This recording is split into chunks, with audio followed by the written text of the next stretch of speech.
그때 창기 두 여자가 왕에게 와서 그 앞에 서며 한 여자는 말하되 내 주여 나와 이 여자가 한 집에서 사는데 내가 그와 함께 집에 있으며 해산하였더니 내가 해산한 지 사흘 만에 이 여자도 해산하고 우리가 함께 있었고 우리 둘 외에는 집에 다른 사람이 없었나이다. 그런데 밤에 저 여자가 그의 아들 위에 누움으로 그의 아들이 죽으니 그가 밤중에 일어나서 이 여종 내가 잠든 사이에 내 아들을 내 곁에서 가져다가 자기의 품에 누이고 자기의 죽은 아들을 내 품에 누였나이다. 아침에 내가 내 아들을 젖먹이려고 일어나 본즉 죽었기로 내가 아침에 자세히 보니 내가 낳은 아들이 아니더이다 하매 다른 여자는 이르되 아니라 산 것은 내 아들이요 죽은 것은 내 아들이라 하고 이 여자는 이르되 아니라 죽은 것이 내 아들이요 산 것이 내 아들이라 하며 왕 앞에서 그와 같이 쟁론하는지라. 왕이 이르되 이 여자는 말하기를 산 것은 내 아들이요 죽은 것은 내 아들이라 하고 저 여자는 말하기를 아니라 죽은 것이 내 아들이요 산 것이 내 아들이라 하는도다 하고 또 이르되 칼을 내게로 가져오라 하니 칼을 왕 앞으로 가져온지라. 왕이 이르되 사나이를 둘로 나누어 반은 이 여자에게 주고 반은 저 여자에게 주라. 그 산아들의 어머니 되는 여자가 그 아들을 위하여 마음이 불붙는 것 같아서 왕께 아뢰어 청하건대 내 주여 사나이를 그에게 주시고 아무쪼록 죽이지 마옵소서 하되 다른 여자는 말하기를 내 것도 되게 말고 내 것도 되게 말고 나누게 하라 하는지라. 왕이 대답하여 이르되 사나이를 저 여자에게 주고 결코 죽이지 말라 저가 그의 어머니이라 하매 온 이스라엘이 왕이 심리하여 판결함을 듣고 왕을 두려워하였으니 이는 하나님의 지혜가 그의 속에 있어 판결함을 봄이더라. 하나님에게 모든 것들을 두고 그분의 마음과 합치한 것을 구한 솔로몬이 듣는 마음을 받아서 분별력과 지혜를 이렇게 얻었습니다. 하나님께서는 솔로몬의 간구를 기뻐 받으시고 지혜와 또 지혜롭고 총명한 마음을 주셨지요. 그리고 솔로몬과 같은 자가 없을 것이다 라는 약속을 하셨습니다. 그가 구하지 않은 부귀와 영광도 주시고 큰 은혜를 베푸셨습니다. 그리고 이 받은 지혜를 통해 판결하는 사건이 나오는데 오늘 본문입니다. 한번 살펴보겠습니다. 먼저 창기 두 여자가 왕에게 나와서 재판을 요청합니다. 창기로서 매춘부로서 살아가며 사회적으로 약자이기도 하고 또 사생아로 태어나서 극빈자로 자랄 게 뻔한 이 아이가 있는 가엾고 불쌍한 여인 두 명이 왕에게 나와서 서로를 고소합니다. 서로 각각의 이 두 여자를 보았을 때 안 그래도 힘들고 또 불쌍한 사람들인데 이 두 사람이 서로 간에 자기를 너무 힘들게 하고 있다고 호소하는 것이죠. 이 재판이 꽤나 풀어가기가 어려워서 왕에게까지 이르기에 하급 재판관 이 밑에서부터 계속해서 올라왔던 것입니다.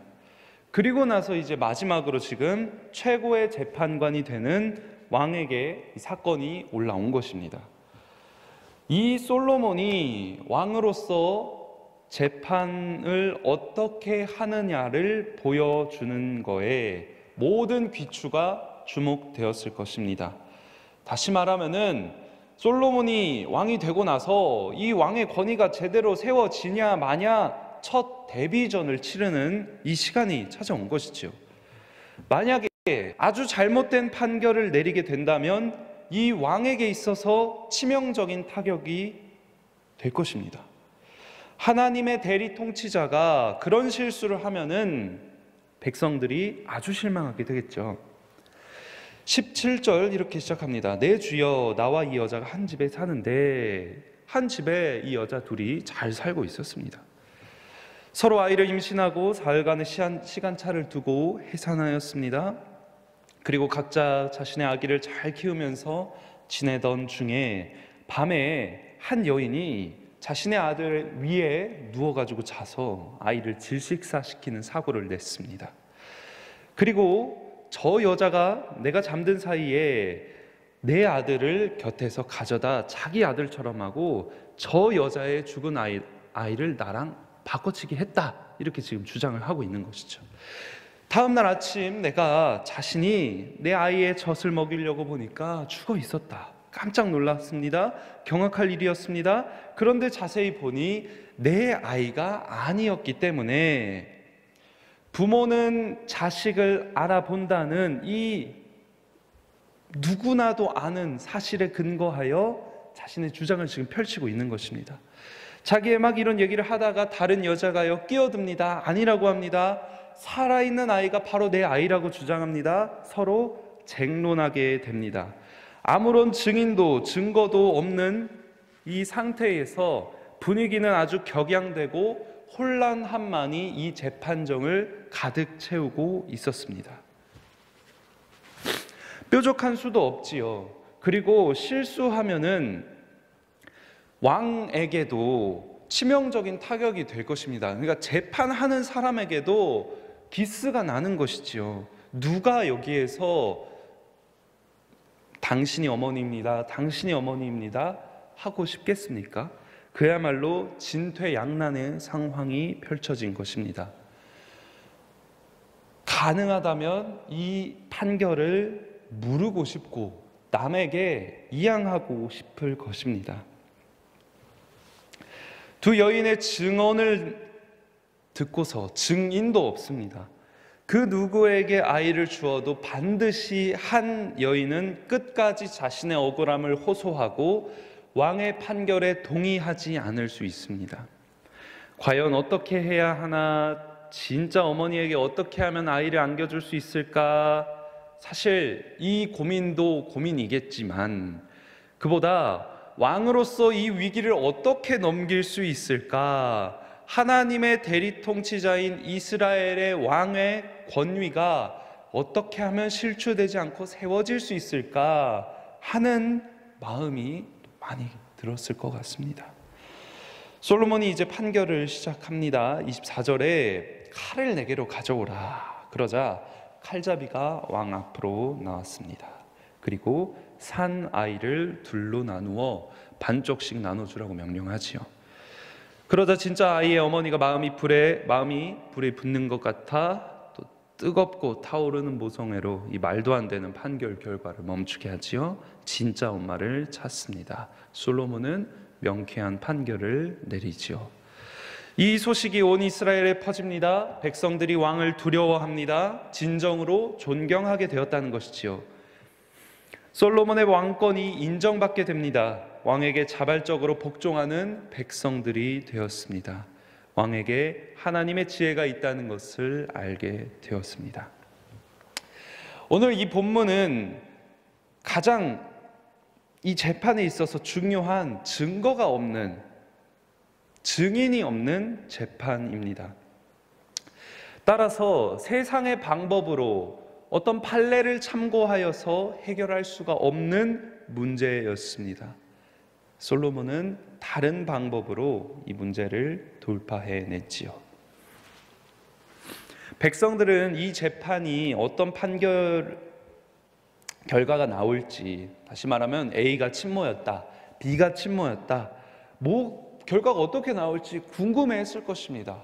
너무 궁금하겠죠. 요즘으로 같으면은 포털 뉴스 이 대문을 다 도배했을 것입니다. 그리고 서로 간에 모였을 때 이 주제가 화두를 이루지 않겠습니까?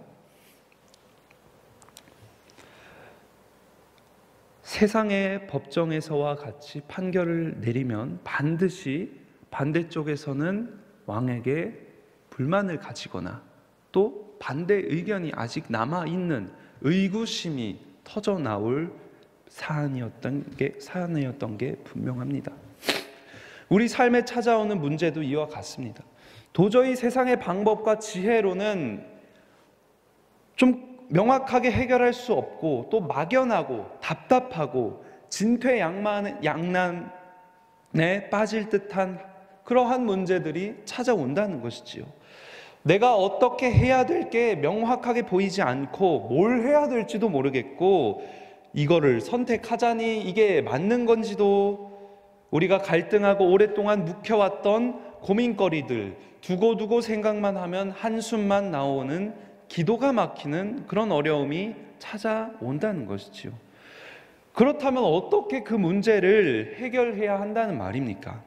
머리를 써가며 비교하고 시간을 투자하고 준비해도 혹은 인간적인 꾀를 내어 해결하고자 시도할지도 모르겠습니다.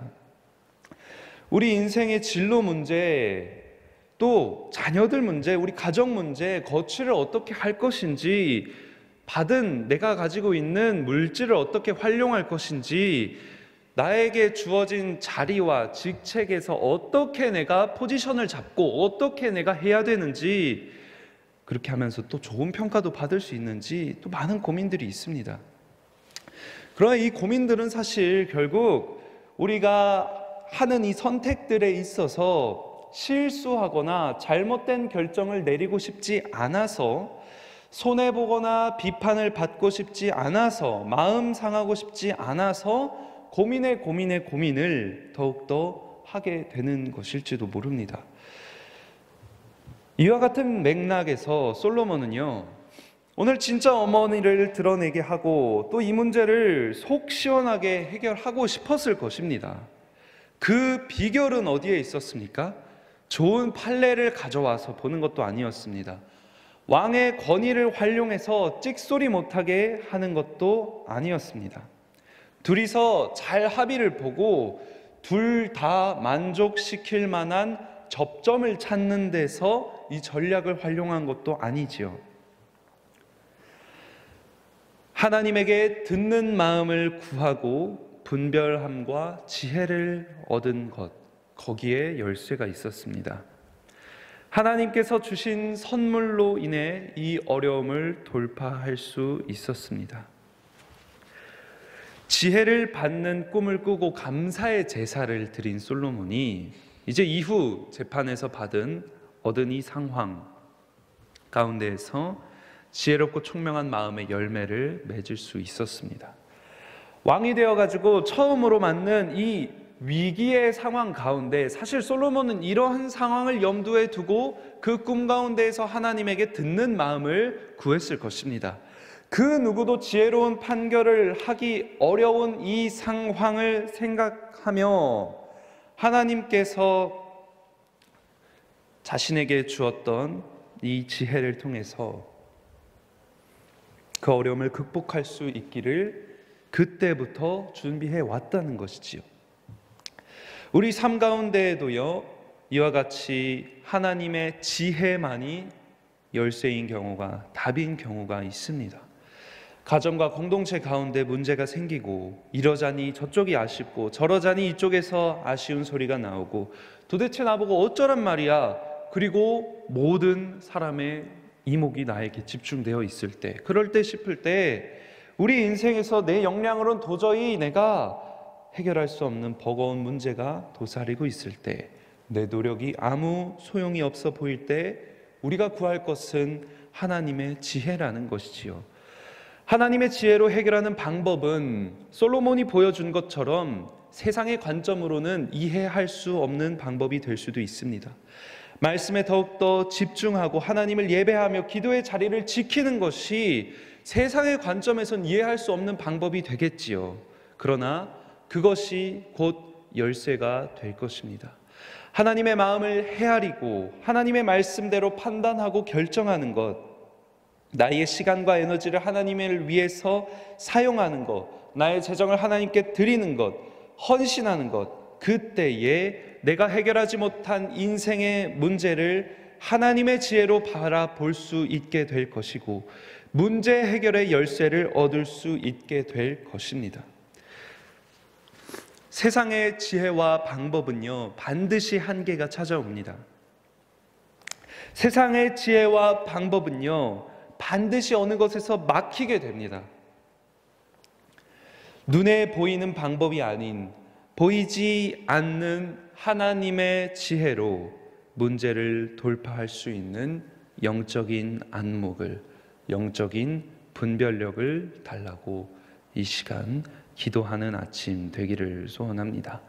막연한 삶의 파도 앞에서 하나님의 지혜만이 그 파도를 헤쳐나갈 수 있습니다.